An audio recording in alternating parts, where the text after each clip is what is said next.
Chers frères et sœurs, chers amis, bonjour.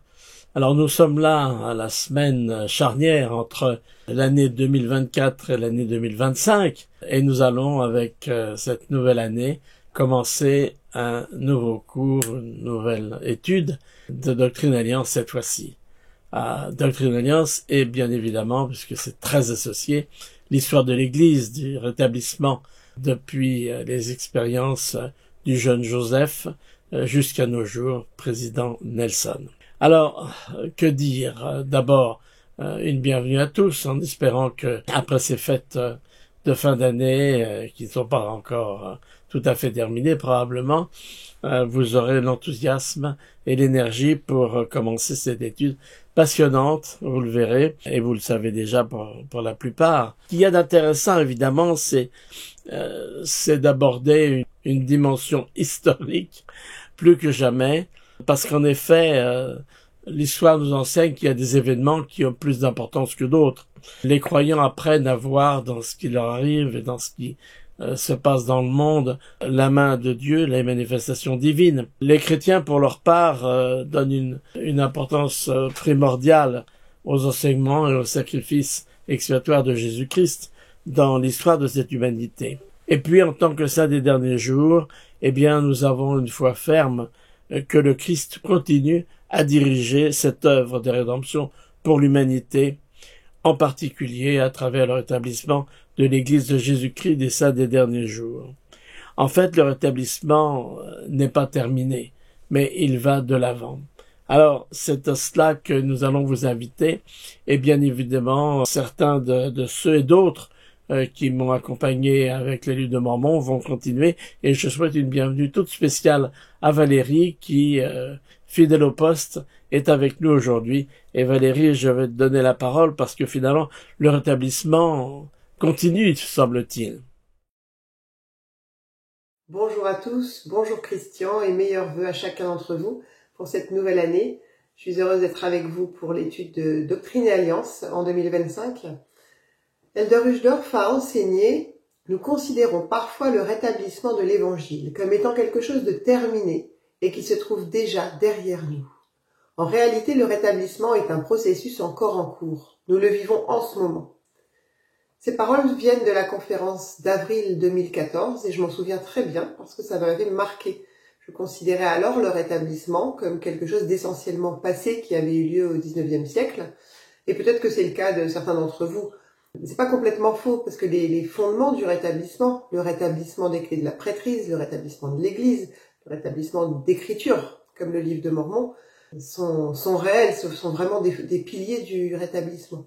Mais néanmoins, cette vision-là est un petit peu trop restreinte et j'ai été heureuse d'avoir un apôtre qui nous a éclairé sur la vision de ce qu'est le rétablissement qui se poursuit aujourd'hui et auquel nous avons le plaisir, en tout cas la possibilité de participer.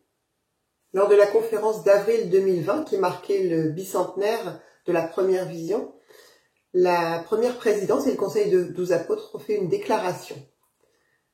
Je la cite, « 200 ans ont maintenant passé depuis que ce rétablissement a commencé, sous la direction de Dieu, le Père et son Fils bien-aimé Jésus-Christ. Des millions de gens dans le monde ont embrassé la vérité grâce à la connaissance de ces événements qui avaient été prophétisés.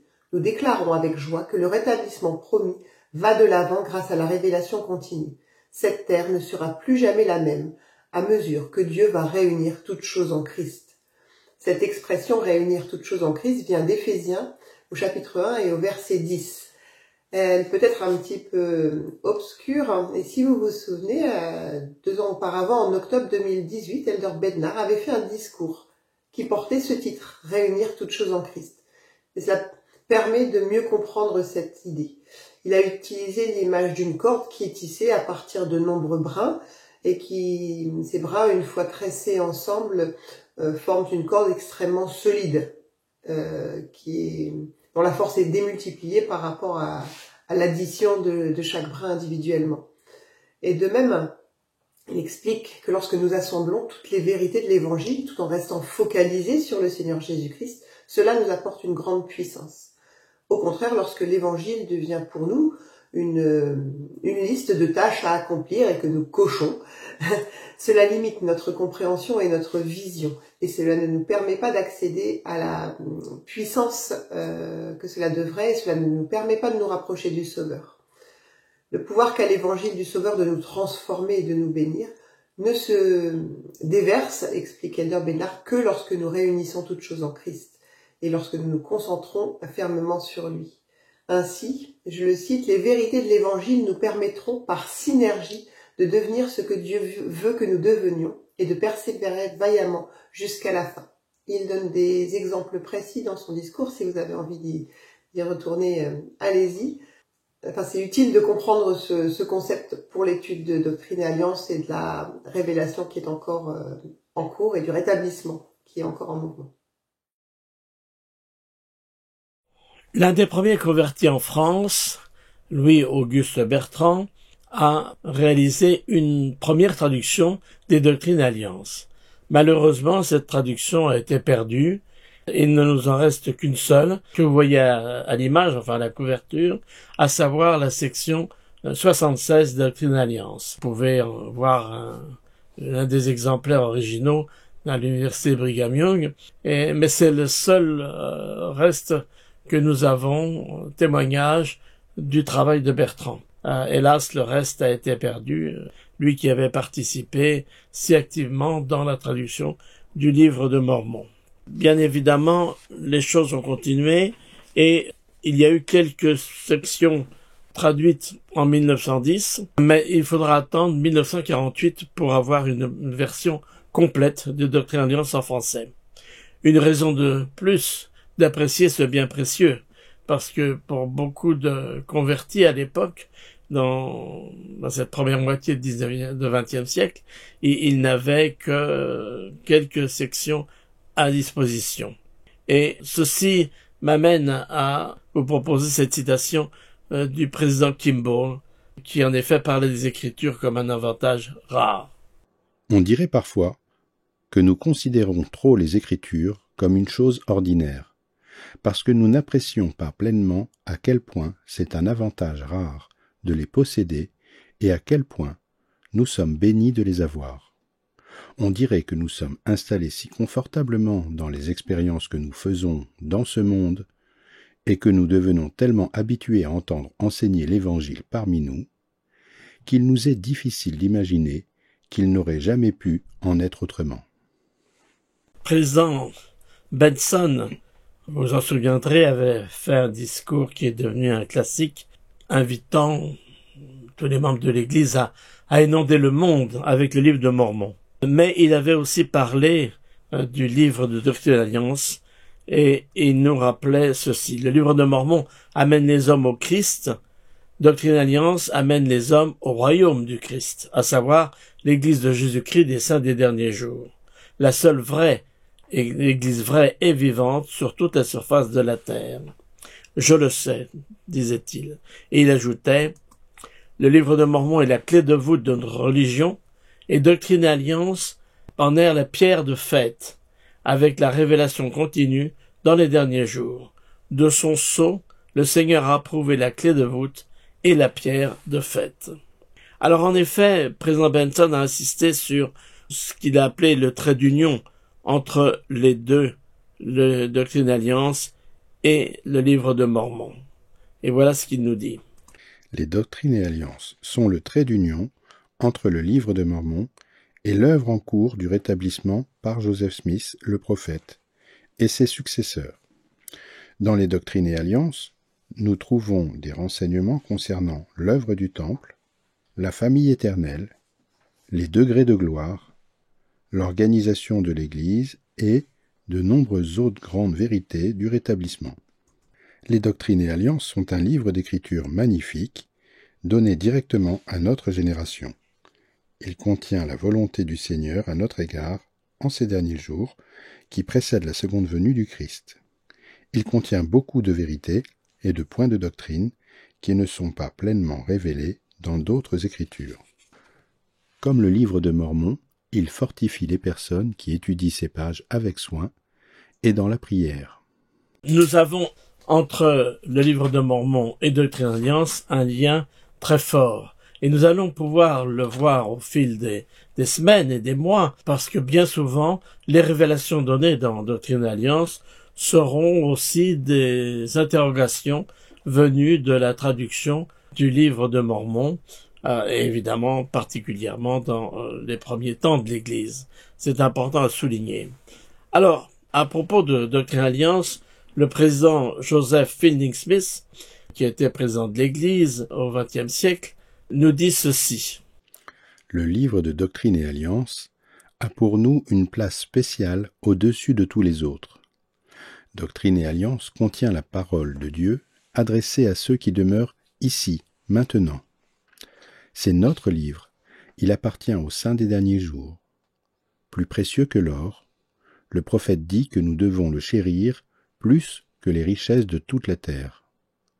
Je me demande si c'est le cas, si nous le chérissons, le comprenons et savons ce qu'il contient, nous l'apprécierons plus que la richesse.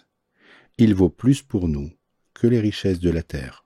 C'est cette invitation que nous aimerions vous lancer pour cette année 2025, une occasion unique pour nous tous de comprendre et surtout d'estimer à sa juste valeur ce livre des Doctrines et Alliances qui nous concerne tout particulièrement.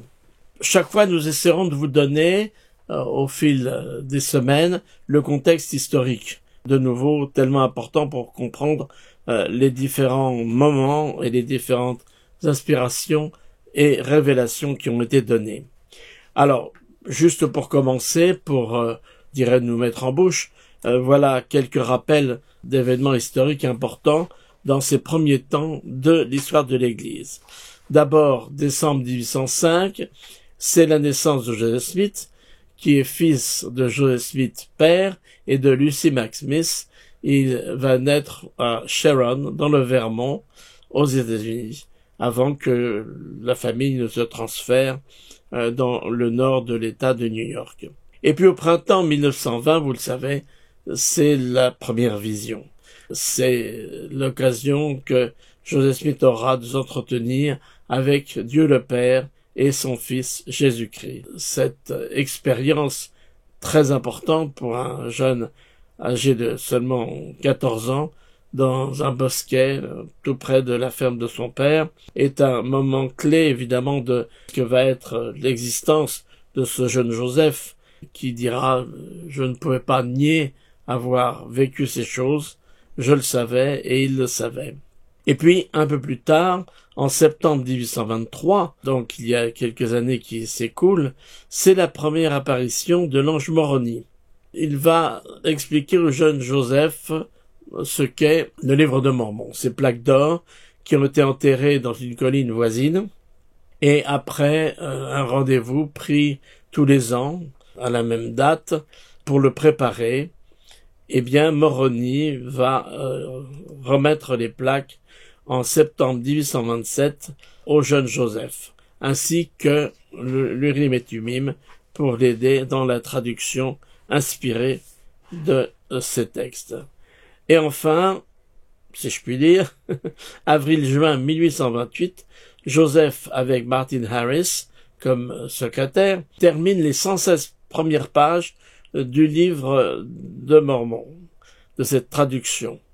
Mais vous le savez, et nous reverrons en détail, la perte de ces pages va faire en sorte que les plaques sont retirées à Joseph momentanément. C'est un moment difficile, mais peut-être une expérience qui a aidé le jeune Joseph à prendre conscience de l'importance du caractère sacré et du caractère, je dirais, tout à fait unique de sa mission par rapport au livre de Mormon, et l'une des révélations les plus importantes. Nous en reparlerons, mais c'était important de le mentionner. Et Valérie, je te redonne la parole pour nous parler de comment sont nées les Doctrines et Alliances. Toutes les citations que je vais vous lire à présent viennent de James C. Faust et sont issues d'un colloque qui était consacré au livre des Doctrines et Alliances. C'est le Sperry Symposium qui est célèbre et qui contient des présentations de nombreux chercheurs, mais également d'autorités générales, comme c'est le cas ici. Son discours s'intitulait « Les doctrines et alliances et la révélation moderne ». Donc, en voici quelques extraits traduits. Le livre des doctrines et alliances est un recueil de révélations divines et de déclarations inspirées modernes. Le Seigneur les donna à Joseph Smith et à plusieurs de ses successeurs pour l'établissement et la gestion du royaume de Dieu dans les derniers jours sur la terre. Les doctrines et alliances sont un des ouvrages canoniques de l'Église de Jésus-Christ des Saints des derniers jours, parallèlement à la Bible, au livre de Mormon et à la Perle de Grand Prix. Néanmoins, elles sont uniques, en ce sens qu'elles ne sont pas la traduction de documents antiques. Le Seigneur a donné ses révélations aux apôtres qu'il s'est choisis à l'époque moderne pour établir son royaume. Dans les révélations, on entend la voix tendre mais ferme du Seigneur Jésus-Christ. Ça, c'est quelque chose d'étonnant quand même, hein. Quand on pense à tous les livres sont la traduction de documents antiques, même le livre de Mormon, même s'il s'agit d'une langue que l'on ne connaît plus aujourd'hui, contrairement au grec ancien ou à l'araméen ou à l'hébreu biblique. Donc, ça fait son originalité. Joseph Smith, le prophète, a dit que les doctrines et alliances étaient le fondement de l'Église dans les derniers jours et un profit pour le monde. C'est lui qui utilise cette expression, on la retrouve dans le chapeau de la section 70 de Doctrines et alliances. Les révélations qu'elles contiennent inaugurent les préparatifs de la seconde venue du Seigneur, en accomplissement de toutes les paroles prononcées par les prophètes depuis le commencement du monde. Une des caractéristiques essentielles de l'Église de Jésus-Christ des Saints des derniers jours est sa croyance, que les cieux sont toujours ouverts aujourd'hui, ils ne sont pas fermés. Et c'est étroitement lié à notre croyance, au rétablissement de la prêtrise et aussi à l'établissement de prophètes pour notre époque. C'est notre responsabilité à la fois individuelle et collective que d'apprendre à reconnaître la révélation pour ce qu'elle est. Je vais poursuivre les paroles de James C. Faust. Il dit de toutes les Écritures, les doctrines et alliances sont uniques pour de nombreuses raisons. C'est un livre unique parce que contrairement au livre de l'Apocalypse, il n'est pas fermé. Le Seigneur a fait des déclarations contemporaines aux générations de nos arrière-grands-parents, de nos grands-parents et de nos parents, ainsi qu'à nous et à nos enfants. De plus, pour ceux d'entre nous qui lisent l'anglais, il n'y a eu aucune traduction. Il s'agit d'une première impression du Seigneur en anglais. Toutes les autres écritures proviennent bien sûr d'une traduction d'une langue aujourd'hui archaïque. Il y a tellement de révélations continues et permanentes qui parviennent à ce peuple qu'il est impossible d'en apprécier pleinement l'ampleur. Cependant, elle ne devient jamais banale. Ayant participé à l'appel de président de Pieux, de patriarches et d'autres officiers de l'Église, je pense, d'après ma propre expérience, qu'Énos l'a peut-être bien dit. Et tandis que je luttais ainsi dans l'esprit, voici que la voix du Seigneur se fit entendre dans mon esprit. Énos 1:10. Voilà une des manières dont le Seigneur nous parle aujourd'hui, dans notre esprit. Et j'espère que la révélation ne devient pas banale pour nous, que toutes les écritures que nous avons la chance d'avoir à notre bénédiction, parce qu'elles sont nombreuses, comparativement aux autres chrétiens, ne sont pas trop une habitude pour nous, au point que nous n'arrivions plus à en saisir la force et le grand prix. Merci Valérie de ces commentaires et de ces textes qui nous font prendre conscience en effet que le processus de la révélation n'est pas terminé. Les cieux restent ouverts et c'est nous qui en sommes bien sûr les bénéficiaires. Alors, ce processus de traduction, il est important de bien le comprendre aussi. Donc, depuis Joseph jusqu'à président Nelson aujourd'hui, qui entame sa 100e année, nous avons l'explication d'un processus très important que président Kimball a expliqué. Le processus expliqué par le président Kimball et d'autres personnes présentes peut ressembler à d'autres révélations contenues dans les doctrines et alliances, qui ont pu impliquer des impressions profondes. Le président Kimball a cité un paragraphe de Parley P. Pratt qui montre comment ces révélations sont parvenues au prophète Joseph Smith. Ouvrez les guillemets. Chaque phrase était prononcée lentement et très distinctement, avec une pause entre chaque phrase, suffisamment longue pour qu'elle puisse être enregistrée par un écrivain ordinaire à la main longue. C'est ainsi que toutes ces révélations écrites ont été dictées et rédigé. Il n'y a jamais eu d'hésitation, de révision ou de relecture afin de garder le fil du sujet. Aucune de ces communications n'a été révisée, interlignée ou corrigée. Telles qu'il les a dictées, telles elles sont restées, pour autant que j'en ai été témoin. Et j'ai assisté à la dictée de plusieurs communications de plusieurs pages chacune. Au sujet de la majesté et de la grandeur des doctrines et alliances en général, le président Joseph F. Smith a déclaré « Je dis à mes frères que le livre des doctrines et alliances contient certains des principes les plus glorieux jamais révélés au monde, certains qui ont été révélés dans une plus grande plénitude qu'ils ne l'avaient jamais été auparavant, et ce, en accomplissement de la promesse des anciens prophètes, que dans les derniers jours, le Seigneur révélerait au monde des choses qui avaient été tenues cachées depuis sa fondation, et le Seigneur les a révélées par l'intermédiaire du prophète Joseph Smith. » Voilà ce que Joseph F. Smith a déclaré, qui nous a été rappelé par l'apôtre James C. Faust dans un discours vraiment très important. Alors, ceci, j'espère, pourra aiguiser notre appétit de l'étude des doctrines alliances, car en effet, il y a beaucoup de nos doctrines les plus glorieuses et les plus importantes, d'explications, d'approfondissements, de découvertes que nous n'aurions pas si nous n'avions pas les doctrines et alliances et l'histoire de l'Église qui lui est attachée. Et j'espère que cette année nous prendrons la mesure de cela et que ce sera l'occasion d'apprendre davantage ce qu'est la révélation, comment elle fonctionne, selon quel processus elle nous parvient, et comment nous pouvons faire en sorte que ces découvertes changent et améliorent notre vie personnelle, parce que ce qui a été donné pour toute l'Église peut nous servir de modèle pour les révélations que nous recevrons et recevons à titre personnel. J'espère que vous aurez autant d'enthousiasme pour cette étude que nous à vous la proposer. Bien évidemment, comme toujours, rien ne remplacera votre étude personnelle dans un esprit de prière avec la recherche de l'esprit, parce que, bien évidemment, nous allons partager certaines choses qui nous paraissent importantes, mais c'est ce que vous allez comprendre pour votre vie personnelle qui est l'essentiel. Rendez-vous donc tout au long de cette année pour 52 semaines magnifiques d'études de ces révélations que nous appelons révélations modernes et qui continuent aujourd'hui avec Président Nelson. Et c'est mon exhortation à nous tous, au nom de Jésus-Christ. Amen.